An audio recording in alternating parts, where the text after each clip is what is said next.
Bayangin guys, kamu lagi capek, badan pegel, stres, terus kamu manggil tukang pijet ke rumah. Kamu dipijet, ya kan? Tapi kamu nggak tahu kalau dia bakal jadi orang terakhir yang kamu lihat sebelum kamu diambil nyawanya. Halo Cok, welcome back to Criminal Case.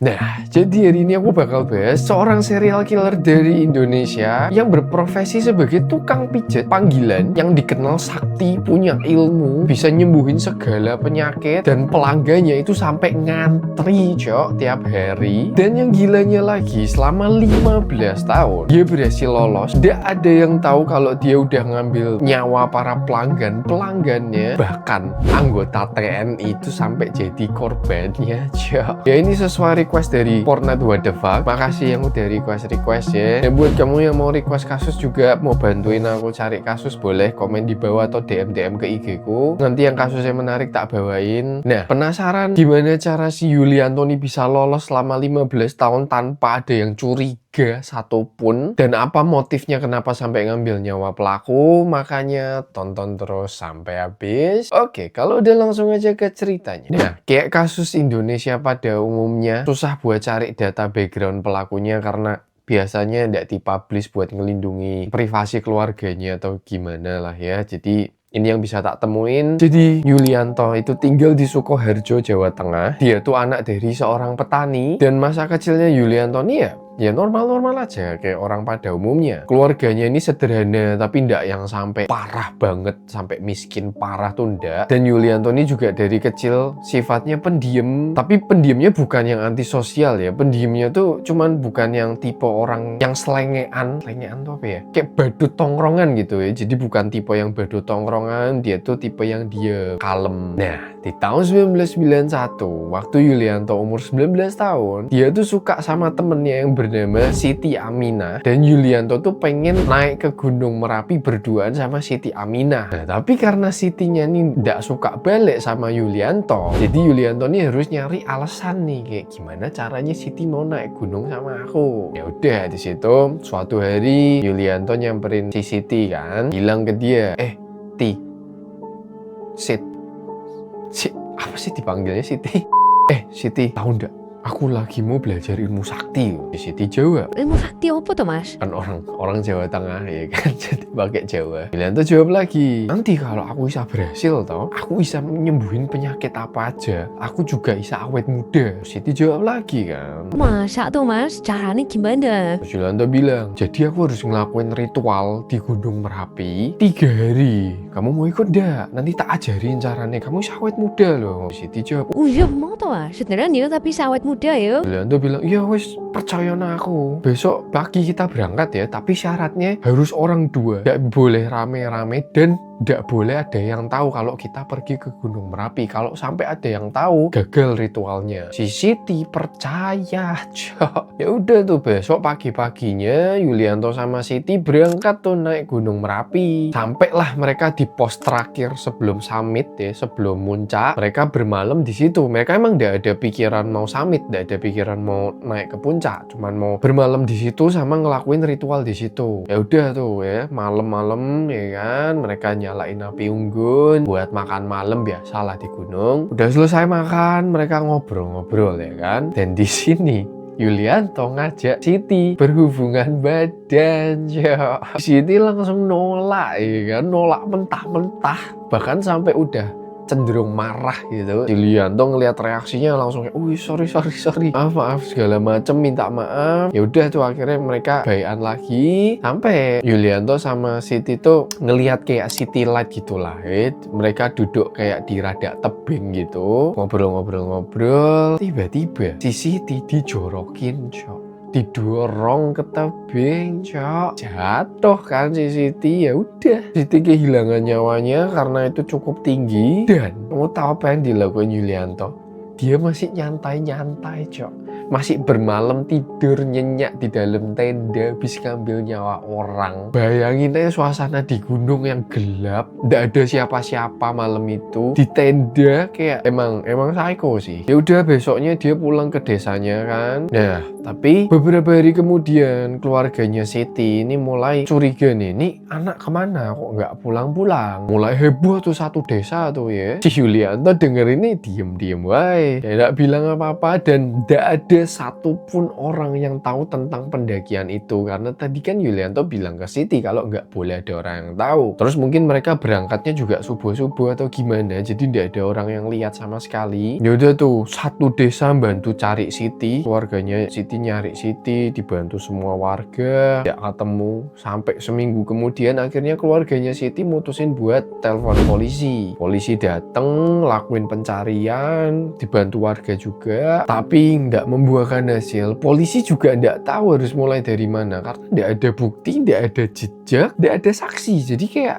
bingung mau start dari mana gitu. Sampai berbulan-bulan, bertahun-tahun kemudian tidak bisa dipecahin kasusnya, sampai akhirnya kasusnya gone cold ya, dianggap sebagai kasus misteri di desa itu. Banyak yang bilang Siti diculik setan lah, kayak ya begitulah ya. Mulai keluar gosip-gosip yang udah masuk akal. Nah tapi ini juga infonya ada yang bilang kalau Yulianto ngambil nyawanya Siti itu karena Siti hamil dan Yulianto nggak mau tanggung jawab. Jadi versinya ada beberapa. Aku nggak tahu yang bener yang mana. Ini makanya aku jarang bahas kasus Indonesia karena datanya minim banget. Aku takut salah kasih info. Tapi intinya ya ada beberapa versi. Ada yang bilang kalau ya Yulianto nggak mau tanggung jawab karena Siti hamil. Ada yang bilang ya itu tadi Yulianto ngajak dia ke gunung terus segala macamnya itu. Nah, kita lanjut lagi sampai di tahun 2000. Itu sekitar 9 tahun kemudian setelah kejadiannya si Siti itu, akhirnya si Yulianto nikah, coy. Dia nikah sama seorang cewek bernama Mulyati. Dia tuh seorang guru PNS. Habis itu Yulianto pindah ke desa Kragilan. Masih di Sukoharjo juga, tapi beda desa. Nah, di sini tuh Yulianto kerja serabutan. Jadi ibarat kayak tukang serba bisa gitu. Perlu benerin genteng bisa, benerin tembok bisa, ngecat bisa, segala macamnya bisa lah. Dia juga ternak kambing di sebelah rumahnya, di halaman rumahnya, kayak ternak kambing kecil-kecilan gitu. Dan dia juga bekerja sebagai tukang pijet. Tapi yang paling laris manis itu jasa tukang pijetnya Yulianto, coy. Karena orang-orang di desa Kragilan itu percaya kalau Yulianto tuh bisa nyembuhin segala penyakit. Karena orang-orang yang habis pijet sama Yulianto tuh ngerasa penyakitnya hilang, cok. Nah, tapi ada alasannya. Kenapa kok orang-orang nih bilang Yulianto bisa nyembuhin segala penyakit? Itu bukan karena dia bisa nyembuhin segala penyakit. Jadi sebelum Yulianto mijet itu tuh dia selalu ngasih jamu ke pelanggannya, dan jamunya itu isinya tuh ada kandungan buah kecubungnya yang bikin orang tuh relax dan bahkan sampai halusinasi kalau nyentuh dosis tertentu. Nah, ya namanya orang halusinasi, jadi ngelantor ya kan. Jadi misal nih aku pelanggannya Yulianto nih ya kan, aku misal punya apa? Aku sakit kolesterol gitu.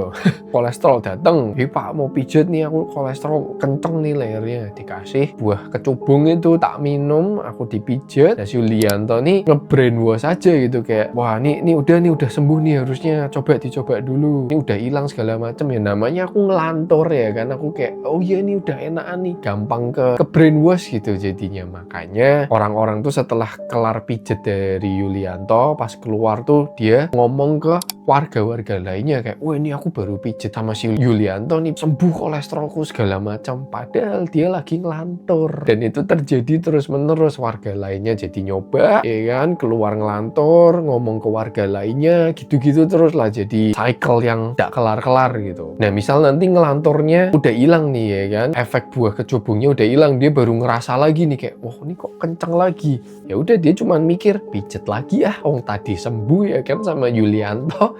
Jadi pemikirannya kayak gitu. Jadi mereka tidak sadar kalau mereka tuh dalam pengaruh sesuatu yang bikin mereka ngelantur segala macemnya. Itu alasannya kenapa jasa pijetnya Yulianto ini rame, bahkan sampai ngantri, cok. Nah kita ke korban selanjutnya. Jadi Yulianto itu punya temen bernama Sugio. Nah Sugio ini punya utang puluhan juta ke Yulianto, tapi tidak dibayar-bayar, cok. Setiap ditagih Sugio tuh selalu bilang kayak belum ada uangnya, nanti kasih saya waktu lagi segala macem. Tapi udah berbulan-bulan tetap tidak diganti. Ya maksudnya uang puluhan juta kan tidak sedikit ya toh jumlahnya. Yulianto kuasel, cok. Sampai akhirnya ada di satu hari Sugio ini datang ke tempatnya Yulianto buat pijet. Ya udah tuh ya kan, Yulianto nerima, dikasih jamu, diminum. Di sini ekspektasinya Yulianto, wah ini orang kalau dalam pengaruh buah kecubung mungkin mau nih ganti utangnya. Ya udah tuh, kasih, udah mulai ngelantur Sugio, ditagih sama Yulianto kayak, utangnya udah ada belum nih, aku butuh nih uangnya. Sugio masih nunda lagi, dia masih bilang kalau aku belum ada uangnya segala macamnya. Di sini Yulianto emosi dan langsung disikat nyawanya Sugio. Jadi caranya Yulianto tuh nawarin Sugio jamu itu lagi ya, tapi di dosis kedua ini buah kecubungnya tuh dikasih yang kayak wah seenak jidat sebanyak-banyaknya, dan waktu diminum sama Sugio dia ya keracunan. Ya pas kejadiannya di rumahnya Yulianto. Kebetulan rumahnya lagi kosong, istrinya lagi kerja. Dia langsung nyeret jasadnya Sugio ini ke kandang kambingnya, itu dikubur di dekat kandang kambingnya. Ya pinter juga sih itu nanti kalau bau kan yang disalahin kambingnya ya kan, kambingnya jadi kambing hitam, jadi tidak ada yang curiga. Nah sampai di tahun 2007 ini ada korban lainnya lagi nih. Jadi ada satu orang bernama Suhardi. Jadi Suhardi ini berasal dari desa tetangga, tapi dia dengar-dengar kalau Yulianto ini sakti gitu. Dia bisa nyembuhin segala penyakit, dia bisa nyelesain semua masalah ya kan. Jadi si Suhardi ini lagi punya masalah, mungkin masalah keuangan atau gimana ya, kita anggap aja masalah keuangan. Nah dia datang ke Yulianto, dia bilang Yul, si paling kenal Yul. Jadi bilang kayak, Yul, ya aku lagi punya masalah keuangan nih, kamu bisa ndak nyelesain masalahku, katanya kamu sakti segala macem. Si Yulianto bilang, wah bisa santai, kamu ikut aku aja, kita ke Gua Cereme, kita nanti ngelakuin ritual di situ, tenang aja, masalah keuanganmu pasti selesai. Gua Cereme ini jaraknya 2 jam dari desanya Yulianto. Ya udah si Suhardi karena udah desperate, udah nggak tahu mau ngapain, dia milih untuk percaya sama Yulianto. Besoknya mereka pergilah ke Gua Cereme itu. Ya udah tuh ngelakuin ritual-ritual nggak jelas. Terus seminggu kemudian Suhardi datang lagi ke Yulianto bilang kayak, kok masalahku masih ada Yul, ini gimana nih, tanya kemarin bisa selesai. Terus si Yulianto bilang, oh berarti kita harus ngelakuin ritual lagi ya, kita ngelakuin ritual sekali lagi, besok pasti selesai, tenang aja. Lagi-lagi si Suhardi yang udah desperate dan nggak tahu mau ngapain ya, namanya orang desperate itu lagi gampang-gampangnya dipengaruhi lah ya. Percaya lagi, besoknya pergi lagi ke Gua Cereme ngelakuin ritual nggak jelas. Mereka pulang lagi. Minggu kemudian Suhardi datang ke Yulianto marah-marah kayak, weh Yul, katanya masalahku bisa kelar nih, kok malah makin parah masalah keuanganku, gimana sih segala macam. Yulianto mulai panik, takutnya si Suhardi ngomong-ngomong ke warga lain ya kan, nanti warga lain tahu jadi tidak ada yang mau pijet lagi sama dia, sumber penghasilannya hilang. Akhirnya di sini Yulianto bilang, oh sorry, mungkin ritualnya ada yang salah. Oke, besok aku janji, terakhir kali kita besok ritual, aku janji pasti berhasil, aku tahu apa yang harus kulakuin. Si Suhardi masih percaya udah 2 kali dikibulin masih percaya. Besoknya mereka ke Gua Cereme, dan waktu si Suhardi lagi merem gitu, lagi meditasi, lagi ngelakuin ritual, sama si Yulianto dicekek sampai kehilangan nyawanya. Dan ya habis itu Suhardi langsung dibuang ke sungai di goa itu dan ditaruh batu besar di atas badannya, jadi biar enggak ngambang ya. Ya udah, Yulianto balik ke desanya, lagi-lagi dia lolos Nggak ada saksi, nggak ada bukti, nggak ada jejak sedikit pun yang dia tinggalin. Nih si Ted Bundy lewat sama nih orang. Dia tuh pinter milih momen kayaknya, sampai nggak ada saksi yang lihat. Padahal tinggalnya di desa yang, maksudnya kalau desa kan biasanya orang kenal satu sama lain gitu, dan jarak rumahnya juga deket-deket kan. Masa ya nggak ada saksi yang lihat? Kalau sampai nggak ada saksi yang lihat, berarti nih orang pinter ngambil momen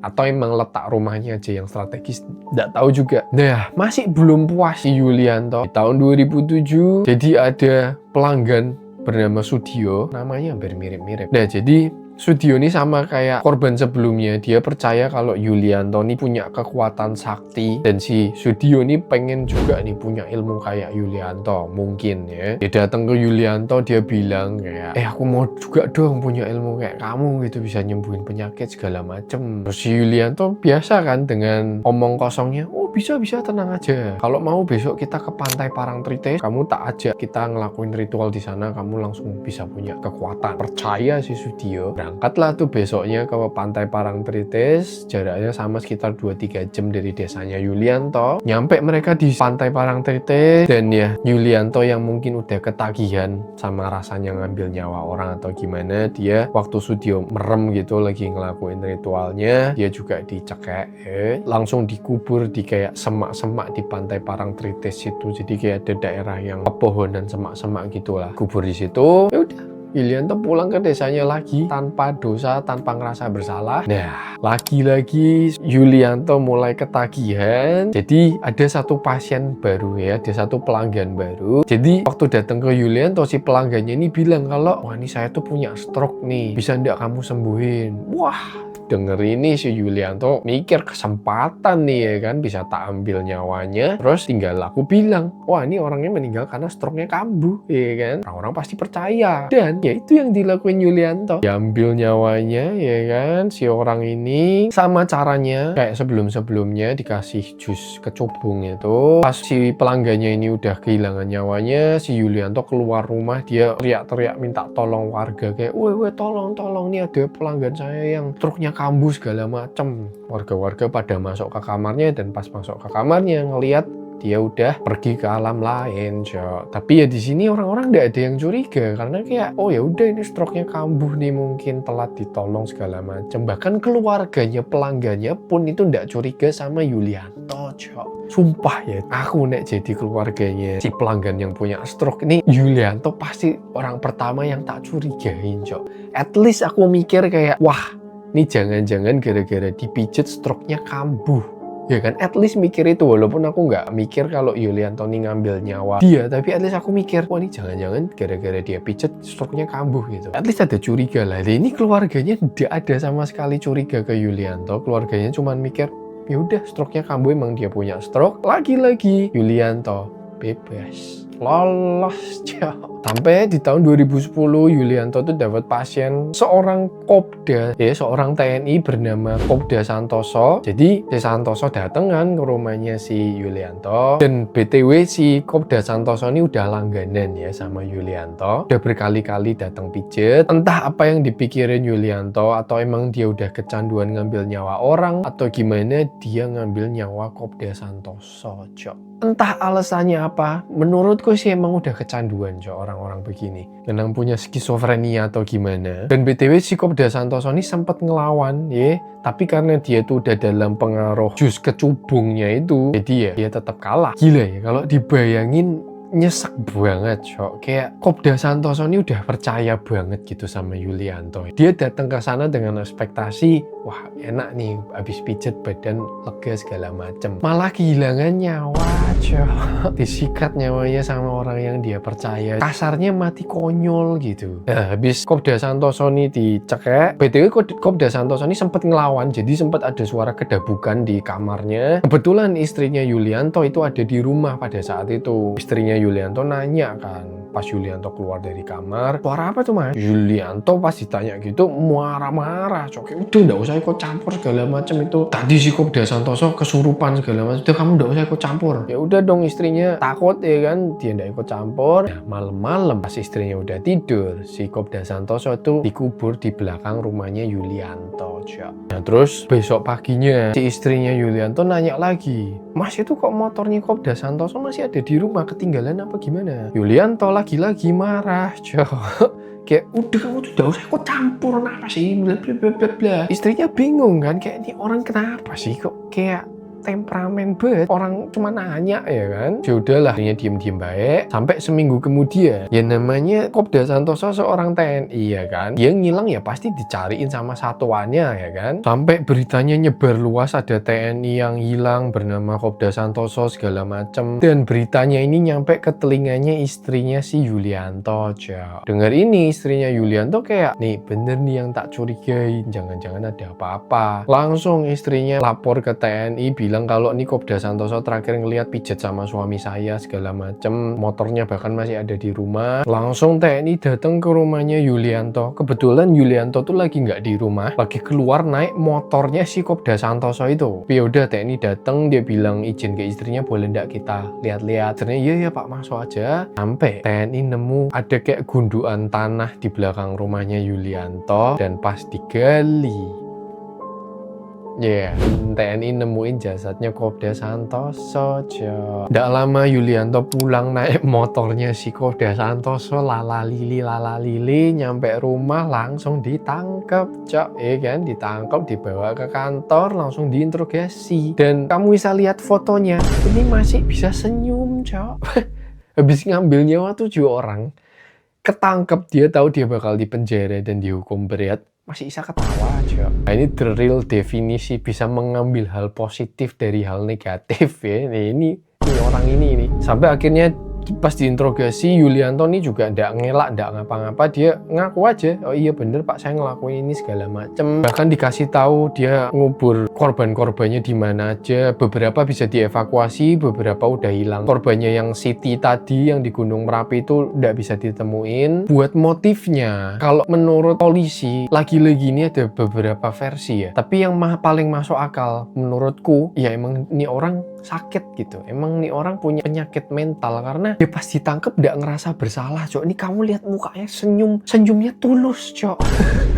Senyumnya tulus banget, Cok. Kayak mana ya? Menurutku sih sakit gitu ya. Skizofrenia atau gimana. Jadi kayak kalau dipikir-pikir ya emang tanpa membenarkan perbuatan dia, korban-korbannya juga kasihan banget. Tapi kalau kita ngelihat dari perspektifnya si Yulianto ini juga kasihan, Cok. Karena kalau kamu sering ngelihat kasus-kasus serial killer yang besar-besar ya, yang di luar negeri yang sampai digali dalam kayak apa motifmu segala macam tuh, kadang mereka tuh nggak mau ngelakuin tapi nggak bisa ngelawan gitu. Kayak ibarat kalau misal kita lapar banget, terus ngelihat makanan di depan kita, makanan favorit kita, ya 9 dari 10 orang pasti makan dong, ya kan? Kayak wah nggak bisa nahan ya begitu mereka itu kayak nggak bisa nahan temptationnya gitu, nggak bisa nahan keinginannya buat ngambil nyawa orang. Jadi kasihan juga tanpa membenarkan perbuatannya, ngambil nyawa orang sih udah paling salah, Cok, ya kan? Tapi makanya kasus-kasus begini nih kadang dilema. Korbannya juga kasihan banget. Kamu bayangin aja perasaan orang yang pernah pijet sama dia tapi berhasil lolos gitu, masih hidup. Misal nih ya, bayangin kamu salah satu pelanggannya si Yulianto tapi kamu masih hidup sampai sekarang, terus kamu ngelihat beritanya ini,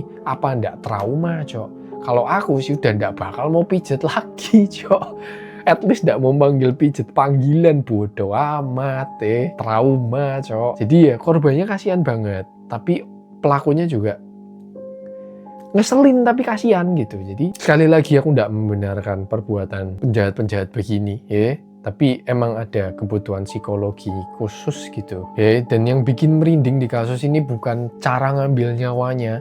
Cara ngambil nyawanya mah ya simple aja gitu. Cuman bayangin orang-orang yang udah percaya datang buat mau pijet itu, mau enak, mau kayak wah habis gimana sih rasa habis pijet kan, kayak wah enak gitu ya kan, relax segala macem, hilang nyawanya. Pijet sama serial killer, bayangin, Cok, pijet sama serial killer, Cok. Ya sampai akhirnya Yulianto dijatuhi hukuman mati di tahun 2015. Dia sempat naik banding tapi ditolak mentah-mentah. Nah, sampai detik ini itu masih ada di dalam penjara. Kayaknya dia belum dieksekusi ya, nggak tahu kapan dieksekusinya ya. Makanya guys ya, buat kita semua, buat aku, buat kamu, jangan gampang percaya orang lah ya. Pikir 2 kali kalau udah ndak masuk akal gitu ya. Aku tadinya ndak mau bahas kasus ini karena kasus Indonesia tuh datanya kurang. Ntar kalau aku ngasih info yang salah sih serem juga tapi ini yang bisa tak ambil dari artikel-artikel. Ada beberapa versi juga tak kasih ke kalian semua, jadi kalian yang nentuin mana yang masuk akal menurut kalian tentuin sendiri. Cuman kalau emang menurutku, opiniku pribadi, Yulianto ini emang sakit emang punya penyakit mental, cuman emang nggak kelihatan aja. Dan mungkin di tahun-tahun itu kan kayak skizofrenia. Apa skizofrenia? Apalagi mereka tinggalnya di Jawa Tengah. Aku juga orang Jawa Tengah, jadi aku tahu kayak buat tahu sesuatu yang se-advance itu tuh lumayan telat gitulah ya. Jadi ya, gimana menurut kalian? Komen di bawah. Makasih yang udah request kasus Fortnite, what the fuck ya. Kasusnya mantep, banyak yang bisa dipelajarin. Buat kamu yang punya kasus-kasus menarik, komen di bawah atau DM IG ku. Kemarin udah ada beberapa kasus dari DM IG yang udah lagi mau ku bahas juga lagi riset. Kalau emang oke, bakal jadi video selanjutnya ya. segitu dulu videonya. Semoga bisa mengantarkan kalian tidur. Semoga kalian bisa belajar, bisa ngambil sesuatu dari kasus ini. Ya jangan lupa di like, tolong di like sebanyak-banyaknya guys. Komen juga, komen aja apapun itu. Di hype juga videonya, jangan lupa di subscribe. Bantu aku gedein channel ini lagi. Ya, see you di hari Minggu. See you in the next video.